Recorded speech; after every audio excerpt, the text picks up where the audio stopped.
मोठी बातमी सध्या समोर येते। गांधींच्या चरणाशी संघ असल्याचं दिसून आलेलं आहे।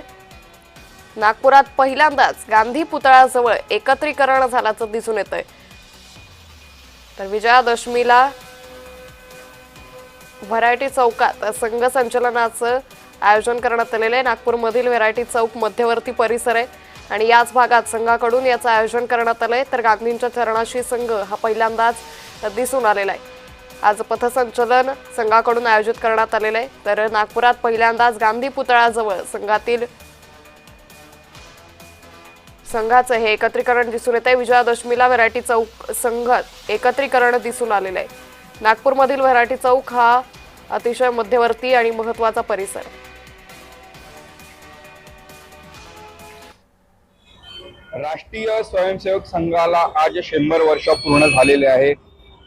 27 सप्टेंबर 1925 रोजी नागपुरातच राष्ट्रीय स्वयंसेवक संघाची जी आहे ती स्थापना झाली होती आणि त्यानिमित्ताने संघ दरवर्षी जे आहे ते विजयादशमीच्या दिवशी जे आहे ते पथसंचलन काढत असतो। तारखेनुसार नाही तर विजयादशमीच्या उत्सवाला काढत असतो। मात्र आज जे आहे त्या राष्ट्रीय स्वयंसेवक संघाकडून जे आहे ते पथसंचलन जे आहे ते नागपुरात जे आहे ते भ्रमण होणार आहे आणि या निमित्ताने जर बघितलं असेल तर मी नागपुरातील व्हेरायटी चौकात आहे। आपण बघू शकता एकंदरीत ज्या ठिकाणी उभा आहे त्या ठिकाणी जर बघितलं असेल तर 100 वर्षात पहिल्यांदाच जे आहे ते राष्ट्रीय स्वयंसेवक संघाचे जे आहे ते पथसंचलन या ठिकाणी येणार आहे।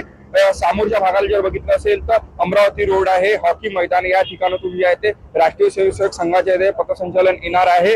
तर दुसरं पथसंचलन जे आहे ते कस्तुरचंद पार म्हणजे 0 माईल इथनं येणार आहे। तर माझ्या ज्या उजव्या हाताला जर बघितलं असेल तर यशवंत स्टेडियम आहे। यशवंत स्टेडियम वरून जे आहे ते तिसरं पथसंचलन या व्हेरायटी चौकात येणार आहे म्हणजे महात्मा गांधी यांच्या पुतळ्यासमोर येणार आहे आणि इथनं जे आहे ते राष्ट्रीय स्वयंसेवक संघाचे सरसंघचालक मोहन भागवत जे आहे ते या संपूर्ण पथसंचलनाचे अवलोकन करणार आहेत। आपण जर बघितलं असेल तर दरवर्षी राष्ट्रीय स्वयंसेवक संघाकडून पथसंचलन काढलं जातं, त्याचे अवलोकन जे आहे ते रेशीमबाग मध्ये मोहन भागवत आणि प्रमुख जे पाहुणे असतात ते करत असतात। मात्र यंदा जर बघितलं असेल तर जे आहे ते आजच्या दिवशी जे आहे ते पथसंचलन 100 वर्षांमध्ये पहिल्यांदा संघ काढत आहे आणि या व्हेरायटी चौकात जे आहे त्याचे अवलोकन होणार आहे।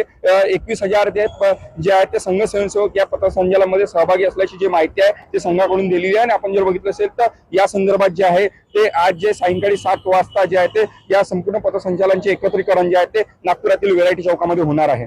तेजस मोहत्रे, जय महाराष्ट्र न्यूज, नागपूर।